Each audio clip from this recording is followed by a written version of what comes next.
আমার পেটের বাচ্চাটা আমার স্বামীর পেটে দিয়ে দিই। আরে আমার পেট ফুলে গেছে, আমার পেটে বাচ্চা চলে আসছে। আমার জামাই, তুমি এখন বাচ্চা জন্ম দাও, আমি বাইরে যাই আর বাড়ির সবগুলো কাজ করে ফেলো। আরে আমার বউকে আমি প্রেগনেন্ট করছিলাম, এখন সে আমারে প্রেগনেন্ট করে চলে গেছে, বাড়ির সব কাজ আমার করা লাগতেছে। এই তো সাইন করে ফেললাম, এখন থেকে আমি এই পার্টি সেন্টারে ডিজে নাচ দিব। DJ DJ.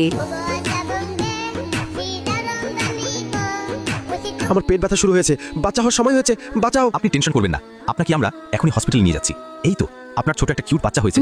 তুমি বাচ্চা জন্ম দিছো, অনেক ভালো কাজ করছো। আরে বউ ওঠো, বাচ্চারে দুধ খাওয়াও। আরে আমারে দুধ খাওয়ার লাগতেছে। শয়তান বাচ্চারে নিয়ে তো আর পারলাম না, এটা সারাদিন শয়তানি করে। আমি বাথরুমে বসে বসে মোবাইল টিপি, চিপস খাই, কি মজা। এই বাচ্চারে আমি আর সামলাতে পারবো না। এখন আমার বৌমাগিরে এমন শিক্ষা দিমু যেটা দেখলে সবাই চমকে যাবে। তারপরের ঘটনাটা দেখার আগে তুমি কি আল্লাহকে ভালোবাসো? যদি ভালো না বাসো তাহলে তোমার কিচ্ছু করার দরকার নাই, তুমি চলে যাও। আর যদি মন থেকে আল্লাহকে ভালোবাসো তাহলে অবশ্যই লাইক এবং সাবস্ক্রাইব করবে। আজকে দেখা যাবে কে কে আল্লাহকে ভালোবাসে। আল্লাহকে ভালোবাসলে লাইক এবং সাবস্ক্রাইব করো।